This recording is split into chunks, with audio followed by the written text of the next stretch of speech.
తెలంగాణ రాష్ట్రంలోని పలు జిల్లాల్లో పోలీస్ ట్రైనింగ్ పూర్తి చేసుకున్న పోలీసులు అదేవిధంగా మహబూబ్ నగర్ జిల్లా జడ్చర్ల డీటీసీలో పాసింగ్ అవుట్ పరేడ్ అంగరంగ వైభవంగా జరిగింది. ఈ కార్యక్రమానికి ముఖ్య అతిథిగా intelligence DGP Kothakota Srinivas Reddy, IPS, Jadcherla Mahabubnagar జిల్లా DIG LS Chauhan, Mahabubnagar SP Janaki పాల్గొన్నారు. ఈ కార్యక్రమంలో కొత్తగా ఎన్నికైన పోలీస్ కానిస్టేబుల్ తల్లిదండ్రులు, బంధువులు హాజరైనారు. ఈ ట్రైనింగ్ లో 275 మంది శిక్షణ కేంద్రంలో 9 నెలల పాటు శిక్షణ పూర్తి చేసుకున్న సందర్భంగా డీజీపీ కొత్తకోట శ్రీనివాస్ రెడ్డి శుభాకాంక్షలు మరియు శిక్షణలో ప్రతిభ కనబరిచిన వారికి అభినందనలు తెలియజేశారు.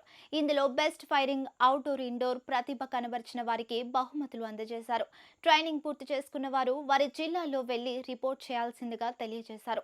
ప్రభుత్వ ఉద్యోగాలలో పోలీసులది అత్యంత బాధ్యత కలిగిన ఉద్యోగమని తెలియజేశారు. ప్రజల మధ్యలో ఉంటూ సేవలందించే ఒకే ఉద్యోగం పోలీస్ అని తెలిపారు. కష్ట నష్టాలను ఎదుర్కొని విధులు నిర్వహిస్తున్న ఉద్యోగం పోలీస్ అని తెలియజేస్తూ ఉద్యోగాలను నిబద్ధత కలిగి ఉండాలని, క్రమశిక్షణతో కలిగి ఉండాలని వాళ్లను సూచించారు. వీక్షించడానికి వచ్చిన బంధుమిత్రులకు, వాళ్ళ తల్లిదండ్రులకు అభినందనలు తెలియజేశారు.